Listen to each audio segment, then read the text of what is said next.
Passion is the word of the day. So many human beings, experts, relationship gurus talk about passion as if it's the most important thing in a relationship. And don't get me wrong, passion is sacred. Passion is a little bit of the glue that sticks the relationship together through thick and thin, but it's not the most important factor in a relationship. It's one of the factors that needs to be present. And when you secretly are craving more and more passion instead of focusing on the fundamentals that create the longevity and the depth of a relationship, not only does your relationship weaken, but you're building the foundation of a lifelong marriage into maybe sand. So what I want to share with you is, if you look at different magazine, books, blog posts, videos, you will see that there's such an urge in convincing you that chemistry and sexiness and passion is what really counts. And while it has its place and it's definitely important, the determinant factor in the longevity and depth of your relationship is going to be the depth and the quality of your friendship with your partner. That's right, it's not sexy, it's not necessarily flashy, but it's the truth.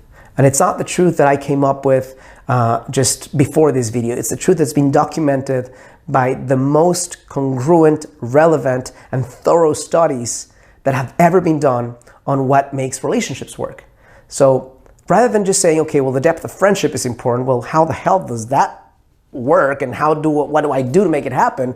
I'm gonna share with you some thoughts around what are some qualities that are important to sustain, maintain, and foster in the depth of friendship, and what you can do to step into a deeper friendship with your partner. Number one thing you can do, and I know it's gonna sound crazy, is to become a better friend to yourself. Why? Because it's impossible to create a long-term, lifelong friendship with someone when you are not befriending yourself. And befriending yourself means understanding your needs, understanding your worth, understanding your wants, doing the things that make you fulfilled, so you're not entering a relationship from a place of emptiness, from a place of filling up a void.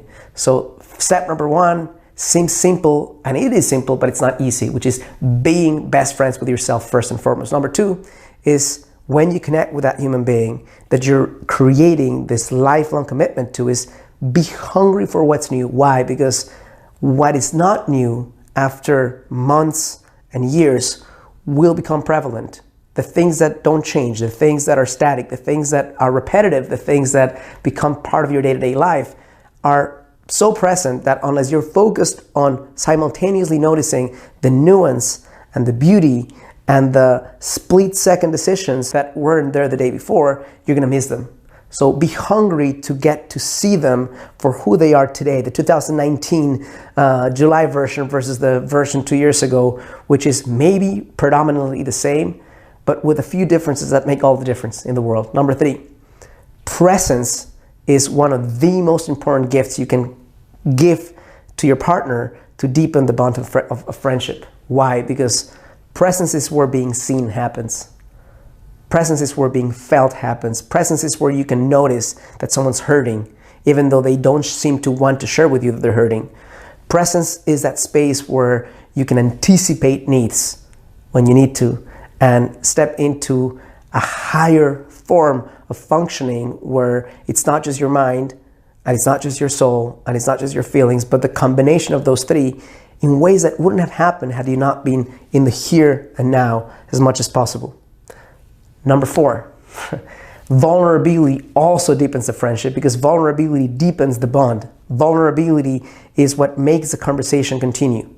Vulnerability is what makes you human. Vulnerability is what gives him the permission to be a flawed human being like we all are, and to show up without an armor, and to be willing to step into your help when he gets a chance to feel what you're feeling instead of just think what's happening.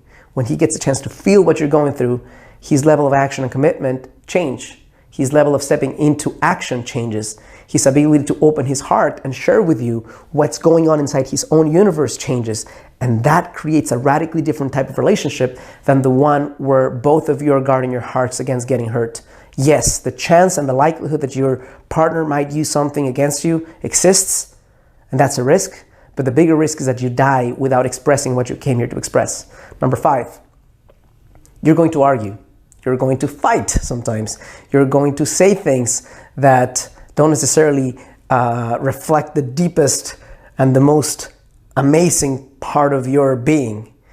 When you catch yourself arguing, remember the end in sight. Meaning, when you catch yourself arguing, and you will, and the reason for arguing is simply to win, and it's going to happen, recognize that the end in sight is come up with a better outcome. What's the better outcome? How do you want to feel? What do you want to have happen? How do you want to connect? How do you want things to change? Because if you focus on that, the argument will change in scope and in depth and in meaning and in form. But if you focus on my wounded heart needs to hurt the other person before I continue getting hurt, then you're going to start eroding the friendship to the point where both of you are not going to want to share things, and that's the beginning of the end. Number 6, this is so important, and so many people miss the boat on this one, and you need to be willing to break your partner's pattern. What does that mean? You're going to find yourselves in moments that are dark, sad, painful. You're going to encounter suffering. You're going to encounter people who want to hurt the relationship, people who want to hurt you or your partner. And if you don't have the skill of breaking your partner's pattern and helping them come out of their feeling of overwhelm, then the likelihood that your relationship will make it is very small. Why? Because life is really tough. And the things that you'll go through if you're with someone for a long, long time, unless you're in a bubble, in a planet outside of this earth, are going to be really tough. So when you have the ability to help a person laugh when they only want to cry, or to have the person look into themselves when they're not noticing, like being able to play with that energetic space of helping your partner break out of their own suffering, break out of their own anger, break out of their own feeling of hurt, and help them heal through a new state that wasn't there before. It's the ability to self-repair.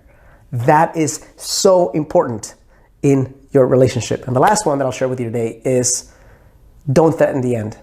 Why? Because it's so easy when you're feeling ultimately hurt to come close to pushing the atomic button, the detonator that will end the relationship.